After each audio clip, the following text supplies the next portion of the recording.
What is up, my beautiful lovelies? What is up, my beautiful lovelies? My butterflies. How are you guys doing today? I hope everyone is well, malnourished in the Holy One. I welcome the Holy Spirit into your dwelling place, into your temple, as we elevate, as we go a little bit higher with God. No, a lot of it higher with God and give Him praise. The tabernacle of meeting is what I heard. I hear Him saying, bring me in a new way. And so we know the tabernacle is a place of meeting between us and God through our temples and the body's alignment. And so as we're seeing this, we're trying to understand how can we do the thought of us bringing Him in a new way is sitting on the forefront of our minds. And so as we know that Jesus is a risen standpoint over every nation, over all mankind, and as He's above us, my God, He already knows how to bring our intellect higher to express Him newly or renewed, right? And so what does He say? I'm hearing Him say, ye be children of God, you have already overcame them, because greater is He that is in me than he that is of this world. And so there are certain things that God is cleansing at this time. Thank you, Lord. Thank you, Lord, that you just want to thank Him on. Holy Spirit, have your way. Ruach, Okadesh, have your way. Thank you, Lord. Thank you, Lord. And so He's revealing to you as you move forward in the body's alignment. He's opening up the gateways of heaven to allow you to perceive that you're right where He needs you to be. And even when you don't even know how to bring Him in a new way, you're doing that thing anyways. And so because we serve such a good God, it is already installed in you. And so I was talking to the Holy Spirit about how I was just looking at that word installed, and it was another story, but I'm going to stay focused here on Joshua as the installment. And when Joshua became leader to move forward to lead the Israelites across the Jordan, it says in the chapter, installed, right, as a leader. Joshua installed as a leader. And so I started to dig within myself, and I was like, Lord, you installed all the attributes of Christ. You installed not only just the attributes, but the seed, the divine organization of how the tree of life sprouts up in us in order to live right abundantly and fruitfully, connected by the root of God, right? And so when I started to look at that, I started to say, well, this is how you live right. When God is saying, bring me in a new way in each area of your life, it is orchestrated to thrive by the essence of the Holy One. And so as we are gearing towards the increase of who He is, and we know that He is in heaven, He says that we rise above every situation.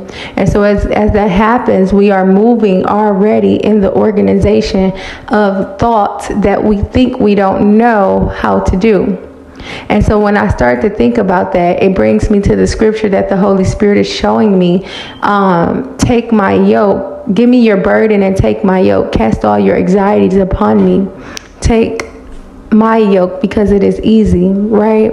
And so you start to listen, and I was like, well, God, you want to do that, but you want to be humble, because what you point out to me on my journey is to think kingdom. To think kingdom is to raise every solution in your mind higher, to go above every circumstance without just a natural reaction, but actually going higher to increase it, to see where that thing can meet up with heaven's understanding. Because when you do it that way, then you've already elevated in the divine increase of how God orchestrated you to be as He predestined you with His Son. So I was like, okay, this thing had just become big for me. And so I was remembering the definition of belief is to have faith, right? And faith in Jesus Christ. And so as you believe in Jesus Christ, that belief is applied through the attribute of faith of Christ. And so as you practice for so long, having faith, your work is like it's working in the area of your seed just being watered and growing, and it's the necessity is being reached, right? And so let's think of God like this, because as he have planted the seed, as the parable of sower, him saying, as he said to Jeremiah, can I do to you, Israel, like the potter did to the clay? And so as Jesus told the parable by the boat about the parable of sowers and how the seeds were scattered amongst rocky ground and different sorts of grounds, and those who land on the fertile soil was on good soil, and how it would produce a crop of 30 and 60 and some 100 times fold. We know that by God being good, Jesus is already on good soil. And so when we're in Jesus alignment, as we know, he says, can't nobody get to the Father up in heaven but except through him. And so when we go through him in order to get to a thing, which is like how we exercise faith, how we exercise humility, how we exercise gratitude, how we exercise peace, and how we exercise patience and kindness, and all the things that applies to the fruits of the spirits of Jesus Christ, those attributes. As we exercise those things begin to build, they begin to grow, those things begin to become more nourished. And so the seed is now not only a seed, but it starts to grow. And I love in the scriptures where he said that the mustard seed is the smallest seed in the whole earth, but becomes the biggest one throughout the entire earth when it is grown fully. And so when you start to think about that thing as Jesus being that mustard seed of faith, because he is the one promise that God gave us to believe in. And so once we believe in him, he sprouts up so big like the tree of life. And so our entire inside starts to expressed with it starts to project the entirety of Christ on the outside lively, right?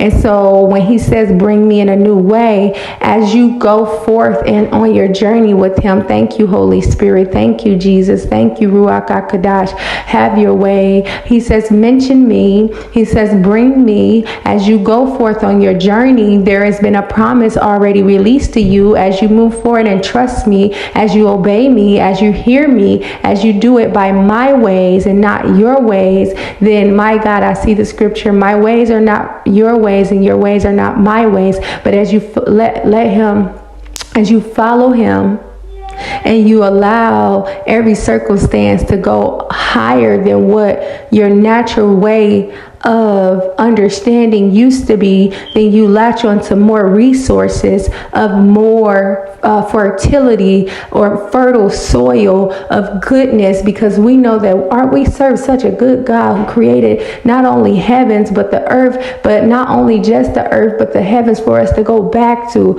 have a home after we dwell here on earth.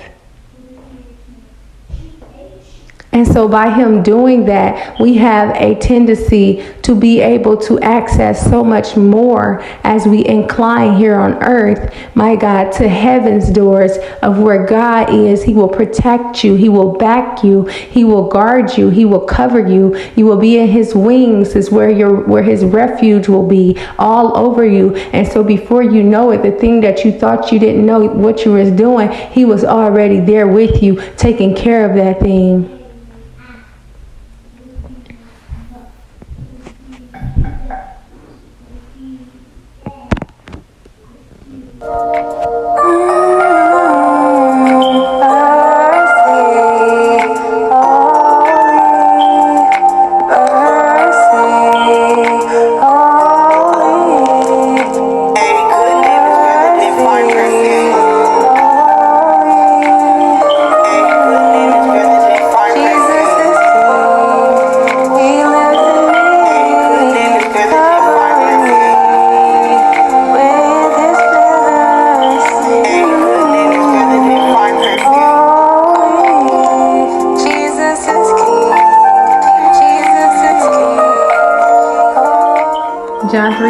16, for God so loved the world that he gave his only begotten Son, for whosoever believeth in him shall not perish, but have eternal life. Give your life to him.